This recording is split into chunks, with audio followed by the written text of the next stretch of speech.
So இன்றைக்கி சூப்பரான and எம்மியான ஒரு சிம்பிளான ஒரு சோலை மசாலா நம்ம எப்படி பண்ணுறதுன்னு பார்க்கலாம். ஸோ வாங்க வீடியோக்குள்ளே போகலாம். ஸ்டெப் பை ஸ்டெப் நான் சொல்கிறேன். வணக்கம், welcome back to Divya Sriram lifestyle. நீங்கள் என் சேனலுக்கு புதுசாக இருந்து சப்ஸ்கிரைப் பண்ணுங்கள், பக்கத்தில் இருக்கிற பெல் கிளிக் பண்ணுங்கள், லைக் பண்ணுங்கள், ஷேர் பண்ணுங்கள், கமெண்ட் பண்ணுங்கள். வாங்க இன்றைக்கி என்ன வீடியோன்னு. ஸோ நம்ம இப்போது சோலை மசாலா பண்ணுறதுக்கு ஒரு பேன் வச்சுருக்கிறேன். கொஞ்சமாக இது நல்லா ஹீட் ஆகட்டும். இப்போது ஸோ கொஞ்சமாக இதில் நம்ம எண்ணெய் ஆட் பண்ணிக்கலாம், தேவையான அளவுக்கு. நீங்கள் கீ கூட ஆட் பண்ணிக்கலாம், பட்டர் கூட ஆட் பண்ணிக்கலாம். ஸோ பேன் நல்லா ஹீட் ஆகிடுச்சு. இப்போது இதில் கொஞ்சமாக ஹோல் கரம் மசாலா ஆட் பண்ணிக்கலாம். ஒரு ஏலக்காய், 2-3 லவங்கம் எடுத்துருக்கிறேன், 2 பட்டை பீஸு, பே லீஃப் கூட உங்களுக்கு தேவையான ஆட் பண்ணிக்கலாம். இதில் ஒரு 1/2 டீஸ்பூன் அளவுக்கு ஜீரா, 1/2 டீஸ்பூன் அளவுக்கு சோம்பு ஆட் பண்ணிக்கிறேன்.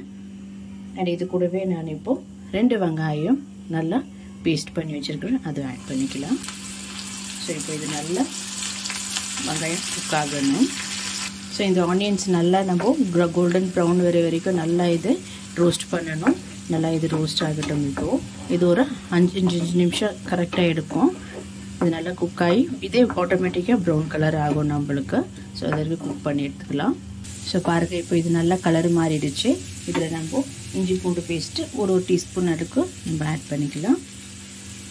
ஸோ இது நல்லா லோ ஃப்ளேம்லேயே வச்சு நம்ம இது குக் பண்ணி எடுக்கணும். ஹை ஃப்ளேமில் வைக்காதீங்க, தீ பிடிச்சிடும், பட் நல்லா இது குக் ஆகாது. ஸோ இது நல்லா நம்ம லோ ஃப்ளேம்லேயே வச்சு இது ஒரு 2-3 நிமிஷம் குக் ஆகட்டும். ஸோ இஞ்சி பூண்டு போட்டு 2 நிமிஷம் ஆச்சு. இப்போ அடுத்த இன்க்ரீடியன்ஸ் எல்லாம் ஆட் பண்ணிக்கலாம். இதில் கொஞ்சமாக ஒரு டீஸ்பூன் அளவுக்கு நான் தண்ணி ஆட் பண்ணிக்கிறேன். ஜஸ்ட் தண்ணி ஆட் பண்ணிக்கின்னு ஒரு மிக்ஸ் பண்ணி வச்சுக்கலாம். ஸோ இப்போ இதில் ஒரு டீஸ்பூன் அளவுக்கு தனியா பவுடர் ஆட் பண்ணிக்கிறேன். ஒரு டீஸ்பூன் இல்லைன்னா 1/2 டீஸ்பூன் அளவுக்கு பிளெயின் மிளகாய் பொடி ஆட் பண்ணிக்கலாம். இதில் 1 டேபிள் ஸ்பூன் அளவுக்கு சோலை மசாலா ஆட் பண்ணிக்கிறேன். நீங்கள் சோலை மசாலா ஆட் பண்ணலைன்னா 1 teaspoon pepper powder, 1 teaspoon jeera powder add பண்ணிக்கலாம். கொஞ்சம் உப்பு ஆட் பண்ணிக்கிறேன். இது ஆனியனுக்கு எல்லாம் ಚೆನ್ನಾಗಿ குக் பண்ணிக்கிறதுக்கு நான் உப்பு ஆட் பண்ணிக்கிறேன். ஸோ இப்போ நல்லா இது மிக்ஸ் பண்ணிக்கலாம் நம்ம. ஸோ இன்னும் கொஞ்சம் 1 டீஸ்பூன் அளவுக்கு தண்ணி ஆட் பண்ணிக்கிறேன். ஸோ இது நல்லா இப்போது ஒரு 2 நிமிஷம் நம்மளுக்கு குக் ஆகினா போகணும் மசாலாஸ் எல்லாம். பாருங்கள், 2 நிமிஷம் இது நல்லா மசாலாஸ் நம்மளுக்கு குக் ஆகிடுச்சு, எண்ணெய் பிரிஞ்சு வருது பாருங்கள். ஸோ இந்த டைமில் இப்போது 2 டொமேட்டோ நான் பேஸ்ட் பண்ணி வச்சுருக்கிறேன், அதை ஆட் பண்ணிக்கலாம். ஸோ இப்போ இது நல்லா ஒரு 5 to 10 மினிட்ஸ் நல்லா இந்த டொமேட்டோ கூடவே நம்மளுக்கு இந்த மசாலாலாம் கம்பைன்ட் ஆகி நல்லா ஒரு மசாலா டேஸ்ட் வரணும். அது வரைக்கும் நம்ம இது நல்லா இப்போது லோ ஃப்ளேமில் வச்சு நம்ம குக் பண்ணி எடுத்துக்க போகிறோம். எண்ணெய் நல்லா பிரிஞ்சு செப்பரேட்டாக வர வரைக்கும் நம்ம இது குக் பண்ணி எடுத்துக்கலாம். ஸோ இது ஒரு 5 மினிட்ஸ், இது 10 மினிட்ஸ் நம்ம லிட் க்ளோஸ் பண்ணி இது வைக்க போகிறோம். ஸோ லிட் க்ளோஸ் பண்ணி ஒரு 15 மினிட்ஸ் வச்சுட்டு பார்க்கலாம். ஸோ இப்போ நம்ம சன்னாவை நான் இப்போது கடலை இது நல்லா ஓவர் நைட் இல்லைன்னா ஒரு 5 to 6 hours நல்லா ஊற வச்சு நல்லா குக் பண்ணி வச்சுருக்கிறேன். ஸோ இந்த கலர் வரத்துக்கு நீங்கள் என்ன பண்ணணும்னா, டீயாலேயே கொஞ்சமாக 1 கிளாஸ் தண்ணி அளவுக்கு நம்ம செப்பரேட்டாக பாயில் பண்ணி அதுக்கப்புறம் நம்ம ப்ரெஷர் குக்கரில் இந்த டீ டிகாஷன் மட்டும் நம்ம ஸ்ட்ரெயின் பண்ணி எடுத்துக்கணும். ஸோ அப்போது இந்த கலர் உங்களுக்கு கிடைக்கும். பாருங்கள், நல்லா இது குக் ஆகிருக்கு இப்போது. ஸோ பாருங்கள், இப்போ இது ஒரு 10 மினிட்ஸ் ஆச்சு வச்சு இது நல்லா மசாலாஸ் எல்லாம் குக் ஆகிருக்கு. இப்போது ஜஸ்ட் நல்லா இப்போ நம்ம இது மிக்ஸ் பண்ணி வச்சுக்கலாம். நல்லா இப்போது குக் ஆகிருக்குது.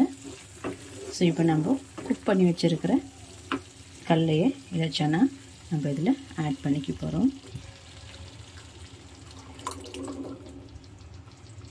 ஸோ நல்லா இப்போ இதை மிக்ஸ் பண்ணிக்கலாம். இப்போ நீங்கள் எவ்வளோ தண்ணியாக தேவையோ இல்லை திக்காக வேணுமானா நீங்கள் தண்ணி அட்ஜஸ்ட் பண்ணிக்கலாம்.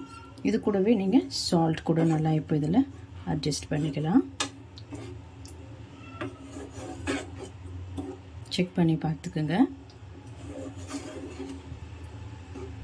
ஸோ நான் இப்போ கொஞ்சமாக தண்ணி ஆட் பண்ணிக்கிறேன், ஏன்னா இது நல்லா குக்காய் வரட்டும், இந்த மசாலாஸ் கூடவே இன்னும் டேஸ்ட்டாக இருக்கட்டும். ஸோ இது ஒரு 10 மினிட்ஸ் நம்ம இப்போ நல்லா இது குக் பண்ணி வச்சுக்கலாம். இந்த மசாலாஸ் கூட இப்போது லிட் க்ளோஸ் பண்ணி ஒரு 10 மினிட்ஸ் வைக்கலாம். இது ஸோ அவ்வளோதான், இது 10 மினிட்ஸ் பாருங்கள் நல்லா குக் ஆகி இப்போ மசாலாஸ் எல்லாம் ரெடி ஆகிடுச்சு. இது தண்ணியெல்லாம் நல்லா அப்சர்வ் ஆகிருக்கு. ஸோ இந்த பர்ஃபெக்டான ஒரு கன்சிஸ்டன்சி இந்த மாதிரி தான் இருக்கணும் சோலை மசாலா. ஸோ அவ்வளோதான். ஃபைனலாக ஒரு தாளிப்பு ஒரு டச் கொடுத்துடலாம் இதுக்கு இப்போது. ஸோ ஃபைனல் டச்சுக்கு சின்ன ஒரு தடுக்கா பேன் வச்சுருக்கிறேன். அதில் ஒரு க்யூப் அளவுக்கு பட்டர் ஆட் பண்ணிக்கிறேன். நீங்கள் கீனை ஆட் பண்ணிக்கலாம், இல்லைன்னா எண்ணெயும் ஆட் பண்ணிக்கலாம். ஸோ இதில் இப்போது கொஞ்சம் நல்லா இப்போ மெல்ட் ஆகிட்டு பெட்டரு. ஸோ இப்போ இதில் ஒரு 2 பச்சை மிளகாய் ஸ்லிட் பண்ணி வச்சுருக்கிறேன். இஞ்சி இந்த மாதிரி லாங்காக கட் பண்ணிக்கலாம். ஸோ இதிலே நம்ம போட்டுக்கலாம். ஸோ நல்லா இதுக்கு இப்போது ஜஸ்ட் ரேண்டமாக மிக்ஸ் பண்ணி எடுத்துக்கலாம். ஸோ அவ்வளோதான், இது ரெடி ஆகிடுச்சு. ஃப்ளேம் ஆஃப் பண்ணிடலாம்.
ஸோ உங்களுக்கு இந்த வீடியோ பிடிச்சிருந்தா லைக் பண்ணுங்கள், ஷேர் பண்ணுங்கள், கமெண்ட் பண்ணுங்கள், அண்ட் மறக்காமல் என் சேனலுக்கு சப்ஸ்கிரைப் பண்ணுங்கள். தேங்க்யூ ஃபார் வாட்சிங் திஸ் வீடியோ.